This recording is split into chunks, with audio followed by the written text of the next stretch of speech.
اعوذ باللہ من الشیطان الرجیم بسم اللہ الرحمن الرحیم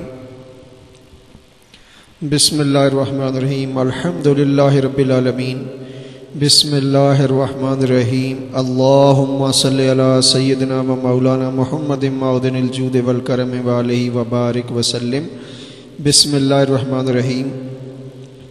آج ہر طرف ایک ہی طرح کی آواز ہے، مہنگائی مہنگائی مہنگائی، اور اگر کان لگا کے سنیں گے تو لوگ کہیں گے بجلی پانی سوئی گیس، اور جنہوں نے گاڑیاں رکھی ہیں وہ CNG کا رونا رو رہے ہیں۔ اور ایسے حالات سے ہم کیسے نکلیں؟ کیا do we have any solution for these problems? کیا یہ مسائل آج پہلی دفعہ آئے یا پہلے بھی تھے یا فیوچر میں بھی کچھ چانسز ہیں؟ تو وی مسٹ ٹیل یو کہ جو سمجھدار قومیں ہوتی ہیں وہ آنے والے نیو جنریشن کے لیے بہت سا سامان پیدا کر کے جاتی ہیں، کہ جیسے قائد اعظم محمد علی جناح نے یہ خواب حقیقت میں کر دکھایا، دیکھنے والے حضرت علامہ اقبال رحمۃ اللہ علیہ، اور پاکستان ہمیں بنا بنایا دے دیا۔ جن لوگوں نے اس پاکستان کے لیے قربانیاں دیں ان کی تعداد کم از کم 10 لاکھ بندوں سے زیادہ جو تھے، جنہوں نے جام شہادت نوش فرمایا۔ کیا انہیں یہ بات پتہ نہیں ہوگی کہ انہوں نے مر جانا ہے، اور وہ کس لیے یہ پاکستان بنا گئے تھے؟ آپ کے لیے اور میرے لیے۔ اب who is responsible to maintain the system in the Pakistan? you and me، آپ اور ہم سب ایکول ذمہ دار ہیں۔ do you think that we are responsible to do something better for the new generation, for the future of the Pakistan as well؟ تو اب آپ نے اپنی ذمہ داری کا بتانا ہے۔ جو ذمہ داری میں آپ کو بتانے والا ہوں کہ ان سارے مسائل کا حل جو ہے وہ دین اسلام کے اندر موجود ہے۔ دین اسلام پہ اگر ہم عمل کرتے، یعنی زکوٰۃ کا مہینہ آنے والا ہے، رمضان شریف کی زکوٰۃ جو ہے، اور حضرت عمر رضی اللہ تعالیٰ عنہ کے دور کو دیکھیے کہ اس وقت زکوٰۃ لے کر پھرتے تھے، زکوٰۃ لینے والا کوئی نہیں تھا، یعنی سب ہی امیر ہو چکے تھے، سب ہی امیر کبیر تھے۔ تو اگر دین اسلام پہ ہم عمل کریں، اور ظاہر ہے وی آر مسلمس، لیکن مسلمان ہونے کے لیے اتنا کافی نہیں ہے کہ خالی نام ہم مسلمانوں کا رکھیں یا کلمہ پڑھ لیں یا نماز پڑھ لیں، بلکہ اس کے لیے علامہ اقبال رحمۃ اللہ علیہ نے فرمایا کہ عمل سے زندگی بنتی ہے، جنت بھی جہنم بھی، یہ دنیا اپنی فطرت میں نہ نوری ہے نہ ناری ہے۔ تو یہ بزرگوں کے قول اور فعل کو دیکھیں آپ کہ حضرت نظام الدین اولیاء رحمۃ اللہ علیہ کے اوپر ایک وقت ایسا تھا کہ آپ نے اپنے ایک دوست سے کتاب ادھار لی، واپس نہ کر سکے، کتاب گم گئی۔ آپ نے ایک دفعہ جا کر ان سے عرض کی کہ وہ کتاب تو میں نہیں واپس لوٹا سکتا چونکہ گم ہو گئی، اور خرید کر نئی بھی نہیں دے سکتا چونکہ پیسے نہیں ہیں، میں غریب آدمی ہوں۔ تو آپ اگر چند کاغذ اور قلم دوات مجھے دے دیں تو میں وہ کتاب لکھ دیتا ہوں۔ تو یہ کتاب کا دیکھیں کہ کیا کمال، آپ نے کتاب پڑھی ہوگی کہ وہ کتاب آپ کو پوری آپ یاد تھی۔ کیا آج ہم ایسی کتابیں پڑھتے ہیں؟ اور پھر ایک سوال تو یہ، کیا ہم اس طرح کتاب پڑھتے ہیں کہ ہمیں کتاب پوری یاد ہو جائے؟ آپ کے حافظے کا کمال دیکھیے۔ پھر دوسری بات دیکھیے کہ آپ کے پاس اتنے بھی پیسے نہیں تھے کہ آپ خود سے کاغذ اور قلم خرید لیتے اور اسے کتاب لکھ دیتے، یعنی اتنی غریبی کے حالات سے آپ گزر رہے تھے۔ اور پھر ایک وقت ایسا بھی آیا کہ آپ کے کپڑے جو تھے، جو آپ نے پہنا ہوا ایک جوڑا تھا، حضرت نظام الدین اولیاء رحمۃ اللہ علیہ کی بات میں کر رہا ہوں، کہ آپ نے جو جوڑا پہنا ہوا تھا وہ جگہ جگہ سے پھٹ گیا تھا، میلا بھی ہو گیا تھا۔ تو آپ کی پیر بہن نے آپ سے عرض کی کہ بھائی اگر آپ برا نہ منائیں تو آپ میری چادر لے کر تھوڑی دیر کمرے میں آرام کیجئے تو میں آپ کو یہ کپڑے دھو کر دے دوں۔ تو آپ سرکار نے فرمایا کہ نہیں، اللہ بہتر فرمائیں گے، اللہ بہتر کریں گے۔ لیکن بہن بضد تھیں تو انہوں نے چادر دے کر کپڑے آپ کے دھو دھا کر دیے۔ پھر ایک وقت وہ بھی آیا۔ یہ ریاضت اور عبادت اور شرافت، یہ جو کردار ہوتا ہے، یہ ایسا نہیں ہے کہ ساری عمر سدا بندہ ایک جیسا رہے گا۔ بدلتی دنیا ہے اور بدلتا آسماں ہے، بدلتا ہے رنگ آسماں کیسے کیسے۔ دیکھیے کہ نظام الدین اولیاء رحمۃ اللہ علیہ کی بارگاہ میں کس طرح کے پھر رونق آئی، موج لگی اور دنیا نے عیش کی۔ اور پھر جن کے چہیتے مرید حضرت امیر خسرو رحمۃ اللہ علیہ جیسے ہوں، پھر کیوں نہ ایسی بہاریں آتی، رحمتیں آتی، نعمتیں آتی کہ ایک وقت وہ بھی آیا کہ آپ حضرت نظام الدین اولیاء رحمۃ اللہ علیہ جمعے کی نماز پڑھنے گئے تو آپ کا روزہ تھا، واپسی پر سخت گرمی تھی تو دم گھٹنے لگا، آپ کو تھکاٹ محسوس ہوئی تو آپ نے ایک دکان میں بیٹھ کر آرام کیا تھوڑا سا، اور اسی دوران خیال آیا کہ کاش میرے پاس بھی کوئی سواری ہوتی تو ہم بھی آرام سے نماز پڑھنے آ جاتے۔ تو ابھی اگلا ہی دن گزرا ہوگا کہ ایک بزرگ انہوں نے اپنے خلیفہ کو خواب میں فرمایا کہ جاؤ یہ ہماری گھوڑی جو ہے تو آپ کے پاس، یہ آپ حضرت نظام الدین اولیاء رحمۃ اللہ علیہ کی بارگاہ میں پیش کرو۔ تو وہ گھوڑی لے کر آپ کی خدمت میں اگلے دن حاضر ہو گئے تو آپ سرکار نے فرمایا کہ نہیں، ہمیں اجازت نہیں ملی ہمارے پیر صاحب کی طرف سے، ہم یہ قبول نہیں کر سکتے۔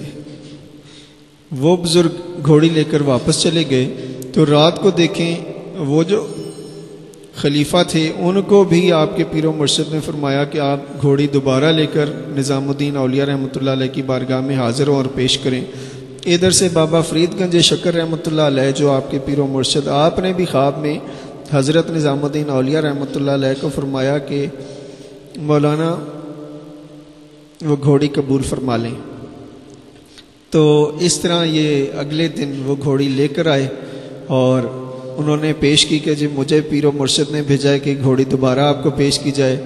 تو آپ سرکار نے فرمایا جی ہمیں بھی ہمارے پیر و مرشد نے اجازت فرما دی ہے، ہم نے آپ کی گھوڑی قبول فرمائی۔ جب آپ نے گھوڑی قبول فرما لی تو پھر دیکھتے ہی دیکھتے جتنے بھی امیر لوگ تھے انہوں نے اپنی اپنی گھوڑیاں نذرانے دے دیے، نذرانے کے طور پر آپ کو پیش کی، اور پھر ان کو باندھنے کے لیے انہی امیروں نے سونے کے قلعے بھی وہاں پر ٹھوک دیے جن کے ساتھ۔